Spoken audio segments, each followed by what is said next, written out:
महिला के कमरे से बाहर निकलने की चिंता के बीच जैक ने फर्श का पैनल चुपचाप उठाया और दूरबीन दर्पण निकाला, जिसे वह धीरे धीरे बढ़ाने लगा। जैसे ही दर्पण फैला, वहां सभी को साफ दिखा कि कुछ गड़बड़ है। निगरानी कैमरे के दृष्टिकोण से कोई असामान्यता बिल्कुल भी दिखाई नहीं दे रही थी।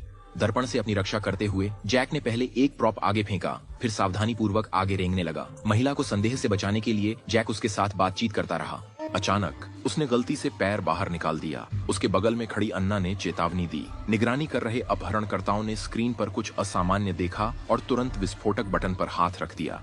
लेकिन सौभाग्य से अपहरणकर्ता जल्दी गुस्सा नहीं हुआ। उसने फुटेज ध्यान से देखा और कोई असमानता नहीं पाई, सोचते हुए कि वह बस ज्यादा चिंतित हो रहा था। इस बीच काफी प्रयास के बाद जैक आखिरकार कैमरों के अंधे स्थान पर पहुंच गया। अपहरणकर्ता के तय समय से बस 4 मिनट पहले जैक ने तेजी से काम शुरू कर दिया। उसने अपने बैग से सामान निकाला ताकि दूसरी दीवार पर वही दृश्य बना सके और पकड़े जाने से बच सके। पेंटिंग्स दर्पण की तरह उल्टी थीं।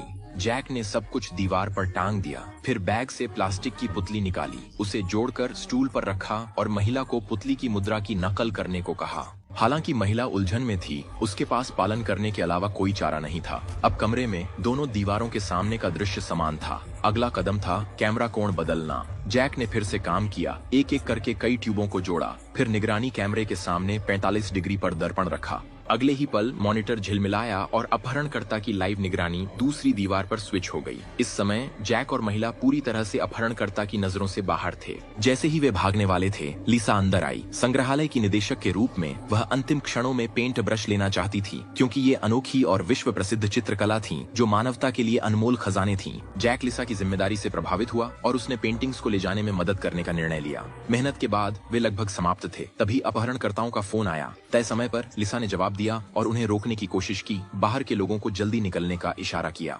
अपहरणकर्ताओं को तुरंत कुछ गड़बड़ लगी और उन्होंने बम विस्फोट कर दिया।